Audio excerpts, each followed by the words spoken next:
Washington, D.C., the capital of the United States, stands as a symbol of the nation's history, governance, and cultural heritage. Nestled between Maryland and Virginia along the Potomac River, the city was established as the seat of federal government through the Residence Act of 1790. The decision was a compromise between northern and southern states, ensuring the capital's location would be geographically center to the young nation.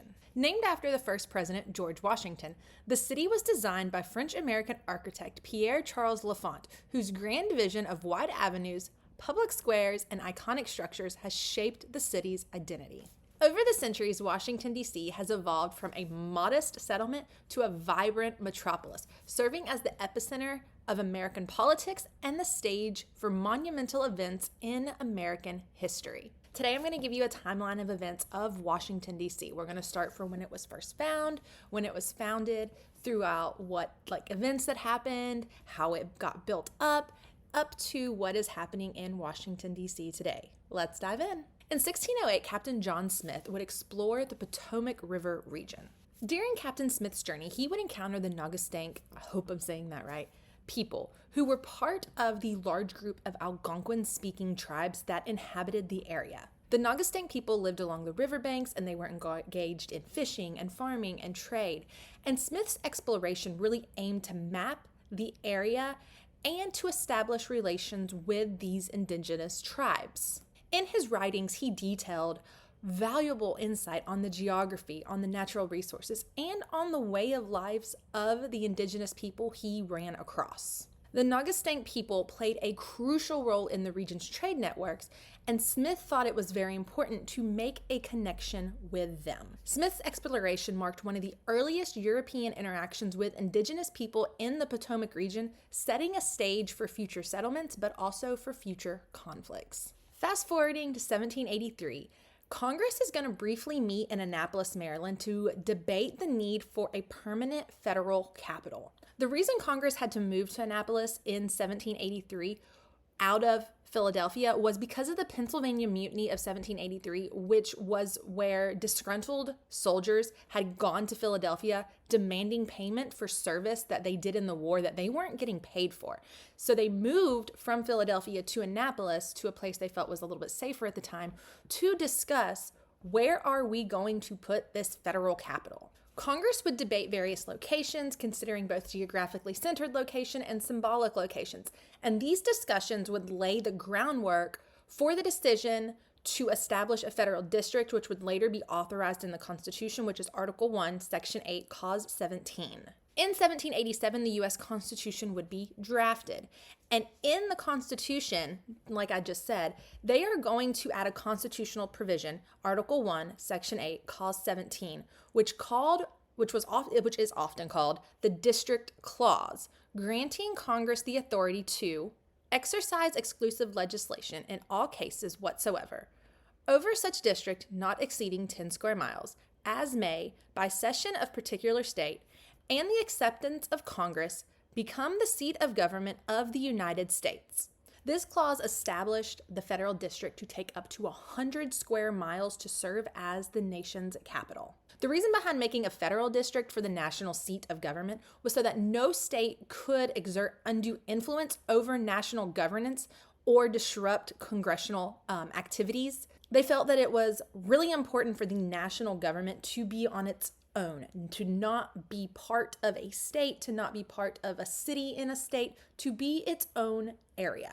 When writing this article in the Constitution, they did not specify a specific location. They left it to be flexible so that it could be debated upon and they could figure out what was best for the nation. In 1788, in Federalist Number 43, James Madison would emphasize the importance of establishing a national capital that would be independent of any state. His argument centered on the need for neutral and self-governance of the federal district to ensure the maintenance and safety of the nation's government. Madison argued that situating the capital within a state could subject the federal governance to undue influence or dependence on that state. An independent district would ensure that no single state had excess power or leverage over the operations of the national government. In 1790, the Residence Act will pass. The Residence Act was a pivotal moment in American history as it authorized the establishment of a federal district to serve as the nation's capital. The district, which would later be known as Washington, D.C., would be located along the Potomac River. This act would represent a compromise between the northern states and the southern states over the permanent location of the national capital. So President George Washington, who had personal and political ties to the region, played a central role in selecting this exact site for the capital. The location was strategically chosen for its central position among the states at the time and its proximity to key trade and transportation routes along the Potomac River. This creation of the federal district symbolized a new beginning for the United States. It embodied the ideas of unity and neutrality by placing the capital in a location separate from any individual state's jurisdiction. Construction would begin soon thereafter, with Pierre Charles L'Enfant famously designing the city layout. In 1791, Pierre Charles L'Enfant would be commissioned to design the layout of this new district of Washington, D.C. L'Enfant's vision for the city was ambitious, and it symbolized the idea of a newly formed United States. He had 4 key features in his plan. L'Enfant planned out wide diagonal avenues that would intersect as a grid, and he wanted them to be named after states. His second key feature were public spaces. He prioritized prominent public spaces for monuments and government buildings, reflecting the importance of civic pride and governance. Another key feature was iconic sites. The Capitol building was placed on Jenkins Hill, later known as Capitol Hill, a prominent location symbolizing the seat of legislative power. Other landmarks, such as the White House, were strategically positioned to create visual and symbolic connections. And a fourth key feature in his design was a grand mall. So L'Enfant envisioned a large, open national mall that would serve as the heart of the city, framed by the public buildings and monuments. While L'Enfant's vision laid the foundation for the city, his tenure was very short-lived due to disputes over his methods and his lack of flexibility. L'Enfant would be dismissed in 1792, and his work would be continued by other surveyors. Despite some modifications to his plan, L'Enfant's foundational plan was still the main influence and is how Washington, D.C. is laid out today. In 1793, the construction of the U.S. Capitol will begin. Beginning this construction really marked a significant milestone in the creation of this federal district. The Capitol would serve as a meeting place for the U.S. Congress, symbolizing democratic ideas of a new nation. There would be some challenges with the construction, though, such as labor shortages, there was funding issues, and there were changes in the design along the way. Much of the labor of the U.S. Capitol was performed by enslaved individuals, hired workers, and European immigrants. By 1800, the federal government was officially able to move to Washington, D.C. After spending some time in Annapolis, the federal government did move back to Philadelphia, and then in 1800, they were able to officially move to Washington, D.C. By June of 1800, the executive branch, Congress, and the Supreme Court had all moved to D.C., and this move was really symbolic in transitioning from a temporary capital to a permanent home for the federal government. When they moved into the city in 1800, it was still largely under construction. The buildings were not finished, things were not done, roadways were not complete, but it was completed enough that they could move in and start governing. During the War of 1812, British troops would invade Washington, and they would burn several buildings, including the White House and the U.S. Capitol. The reason that the British troops burned the White House and the Capitol during the War of 1812, it was a retaliation for an American attack on York, which is modern-day Toronto, earlier in the war, during which U.S. forces burned key structures in the city. The British used torches to set fire to the White House, the Capitol, the Treasury, and other public buildings. When the White House was being burned, before leaving and fleeing the White House, Dolly Madison, who was the First Lady, famously saved a portrait of George Washington and other valuable items to ensure they would not fall into British hands. Severe thunderstorms would also come through the region during the attack, and this would extinguish some of the fires, and it would make British troops retreat sooner than they had planned. In 1835, the Washington branch of the Baltimore and Ohio Railroad would begin services, and this would improve the city's connection to the rest of the nation. The Washington branch was completed in August 1835, and this was an extension of the Baltimore and Ohio Railroad. This branch would connect Washington, D.C. to Baltimore, Maryland along a 40-mile route.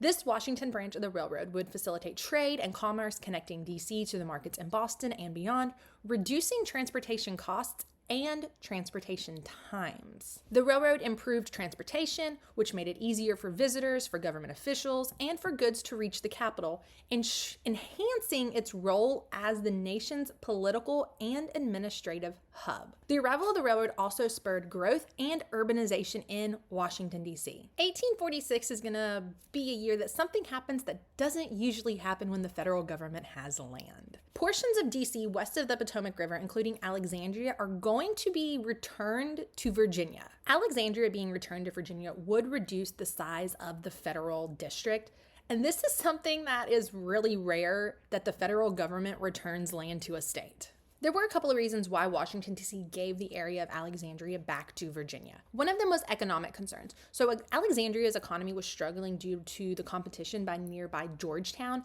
and its perception that the federal government prioritized development on the Maryland side of the river and not the Virginia side of the river. Slavery was another issue on why Alexandria was given back, because Alexandria was a major hub in the domestic slave trade, and with the growing abolitionist movement in Congress, residents feared that slavery might be abolished in the capital, threatening Alexandria's economic interests. And then you also had local discontent. So many of the Alexandria residents felt underrepresented and disconnected from the decisions that were being made by the federal government, and that they were lacking voting representation to have any say in what was happening to them. 1862, you would see the abolition of slavery in Washington, D.C. This would occur through the Washington, D.C. Compensated Emancipation Act, preceding the Emancipation Proclamation. This act would free about 3,100 enslaved people, making the capital a symbol of freedom during the Civil War.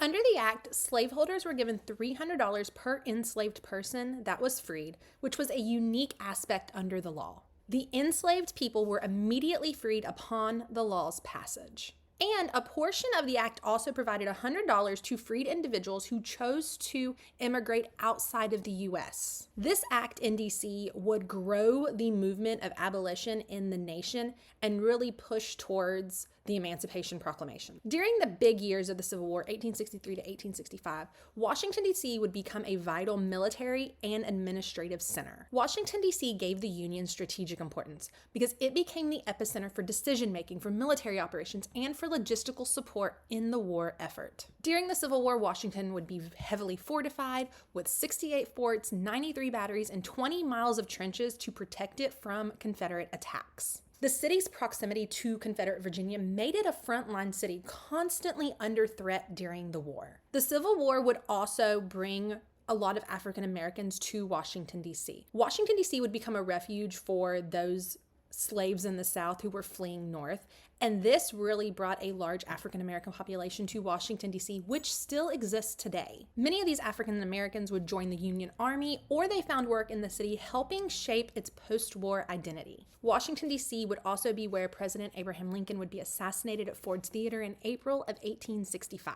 In 1871, the District of Columbia Organic Act established a single municipal government for the entire federal district. What this did was it streamlined administration and unified the city's various jurisdictions under one governing body. Before 1871, Washington, D.C. was governed by a coalition of separate entities, including Washington City, Georgetown, and unincorporated rural areas in the federal district. This fragmented government really caused a lot of insufficiencies in the governance, so that is why they needed to bring it all together under one act, under one umbrella. This act created a territorial government of the entire District of Columbia, consisting of a governor who would be appointed by the president, an elected council, and a board of public works to oversee infrastructure and development, and legislative assembly, which would be composed of both elected and appointed members. Because of the multiple public work projects being placed in the district went into significant debt, and the leadership was very lacking in control and how things were being played out. Congress would go in, they would abolish the territorial government and replace it with a 3-member commission appointed by the president, further reducing local autonomy, and people were not happy about this. This would set the stage for future debates over DC governance and representation, which still continue today. Wall break. Look at this baby Stanley. It goes with my big Stanley, but I use this for like my iced coffee. It's adorable. In 1901 and 1902, you're going to have a plan called the Macmillan Plan, and it's going to revitalize L'Enfant's original city design, emphasizing monumental architecture and public space places such as the National Mall. The Macmillan Plan was a plan to revitalize Washington, D.C., and they took a lot of L'Enfant's original designs and put them in their plan. This plan called for construction and alignment of major federal buildings in a neoclassical style inspired by the architecture of ancient Rome and Greece. They would also start planning major iconic sites such as the Lincoln Memorial. They would plan it, but it wouldn't start construction until 1922. And this became a big focal point in their designs where what are these national monuments we are going to create? The Macmillan Plan also revitalized and transformed the National Mall into this expansive green place, clearing out all the clutter and the haphazard development that had began and was happening there. The reflecting pool at the National Mall would be open, and this would enhance the aesthetic appeal to the city, and it would really unify the area. Beyond the mall, this plan included park systems throughout the city, and it wanted to connect neighborhoods to green spaces for public use. In 1912, you would see the introduction of the cherry blossom trees, which were a gift from Japan, and they would be planted around the tidal basin. These trees marked a significant moment of diplomacy and cultural exchange between the United States and Japan. Japan donated 3,020 cherry trees of various species to the United States. The first two cherry trees would be planted March 27, 1912 by First Lady Helen Taft and the wife of Japanese Ambassador Viscountess Chinda, hopefully I'm saying the name right, in a ceremony by Tidal Basin. The trees planted in 1912, though, were not the first shipment of trees. The first shipment of trees actually came over in 1910, but they had to be replaced due to pests and diseases in the trees. Over time, these cherry trees have become a symbol of resistance, surviving tensions between the United States and Japan during World War II. The annual National Cherry Blossom Festival, held since 1934, celebrates the blooming of the trees and the enduring friendship between the two nations. From 1941 to 1945, Washington, D.C. became a hub of military and administrative activity during World War II. The city played a key role in coordinating the war effort domestically and on the international fronts. During World War II, you would see the expansion of federal government agencies. The war required massive expansion of government operations, and agencies such as the War Department, the Office of War Information, and the Office of Strategic Services were headquartered in Washington, D.C.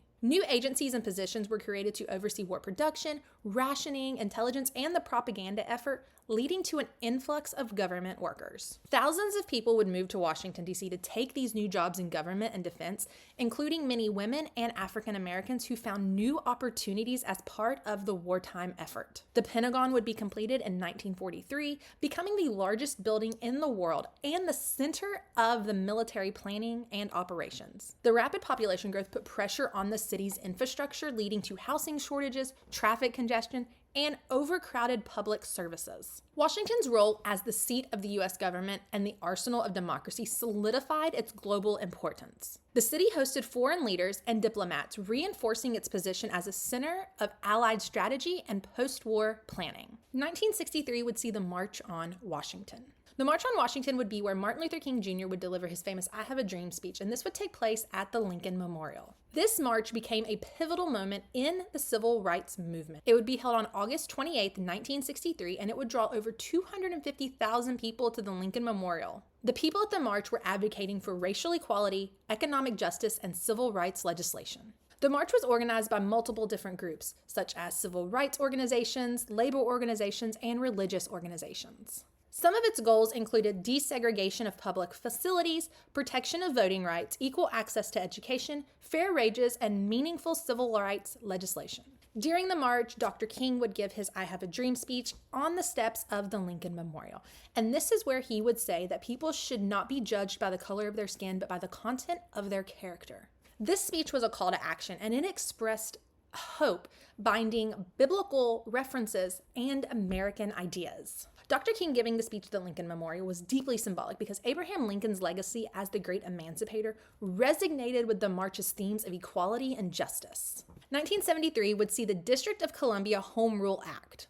This act would allow Washington, D.C. residents to elect their own mayor and council, increasing local self-governance. This act created a local mayor and a council of the District of Columbia, replacing that federally appointed commissioner system that I talked about earlier on in the video. The council would be set up of 13 members, 8 elected by the wards and 5 members at large, including a council chairperson. The council was granted powers to enact laws, to approve budgets, and to oversee local matters, though Congress retained the right to review and overturn any local legislation within 30 days. Certain areas such as criminal justice and taxation remained under federal jurisdiction, though. The first mayor and council elections would be held in 1974, with Walter E. Washington becoming the first elected mayor. This act empowered D.C. residents to have a voice in their local government for the first time since 1874. In 1981, the first metro lines would open, creating modern public transportation in the city. The metro system in Washington, D.C. was a transformative development for the region, providing efficient and accessible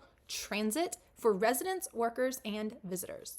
Once open, the metro became very popular, and additional lines and stations would open up in the years to come. The metro utilized electric trains and extensive underground routes, minimalizing disruption to the urban landscape.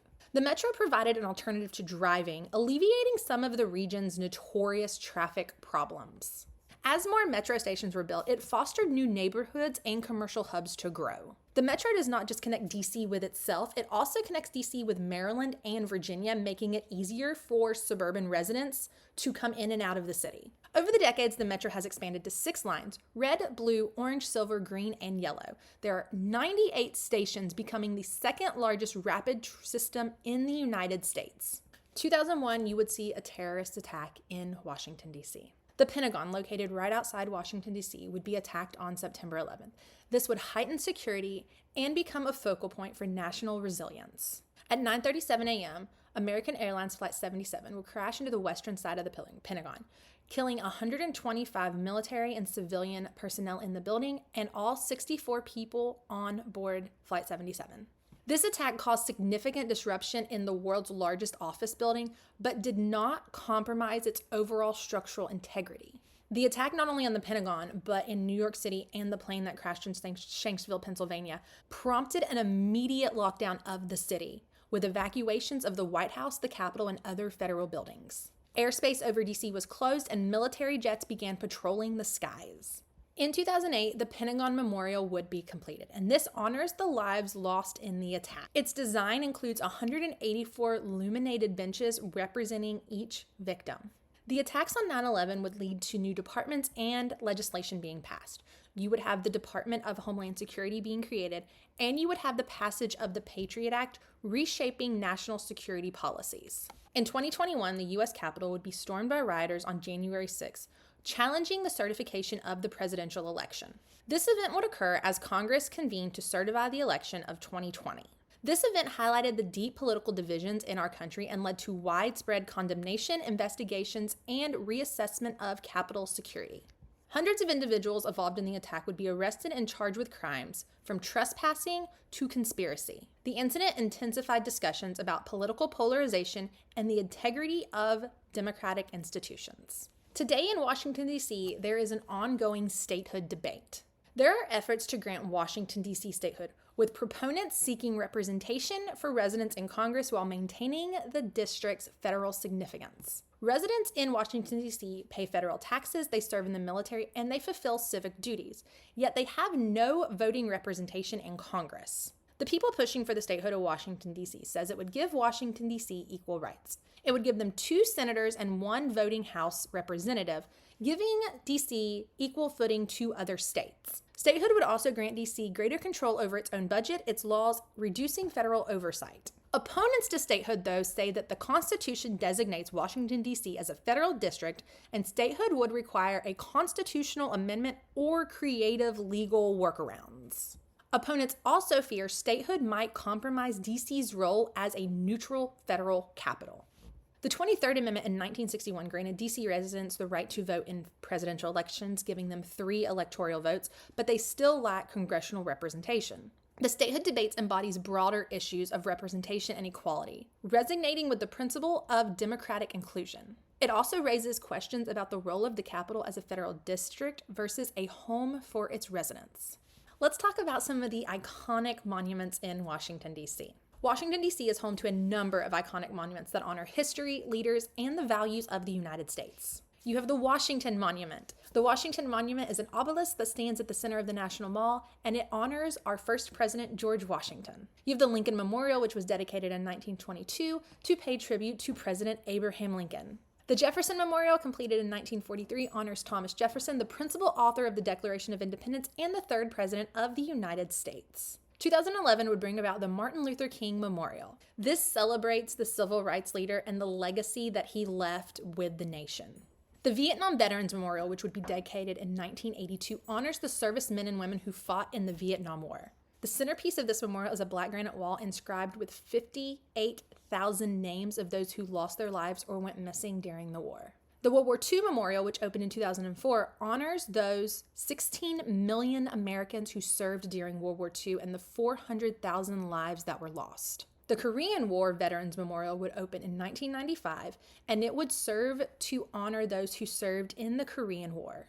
The Franklin Delano Roosevelt Memorial, which would be dedicated in 1997, is spread across 7.5 acres and reflects the 4 terms President Roosevelt had in office. The U.S. Marine Corps Memorial, also known as the Iwo Jima Memorial, which is located near Arlington National Cemetery, depicts the iconic images of the Marines raising the American flag on Iwo Jima during World War II.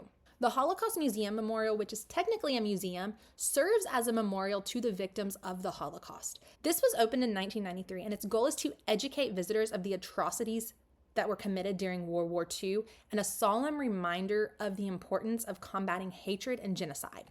Washington, D.C. has evolved from a symbolic capital carved out of the wilderness to a thriving metropolis and center of political life. Its history reflects the challenges and aspirations of the United States, embodying themes of democracy, governance, resilience, and inclusivity. Washington, D.C. is a testimony to the ideas of democracy, a city shaped by history, yet continually evolving. From its founding to its present day, it has been a place where the nation's values are tested, debated, and ultimately reaffirmed. Its rich history offers the enduring lesson of the complex of governance, the struggle for representation, and the pursuit of unity and progress.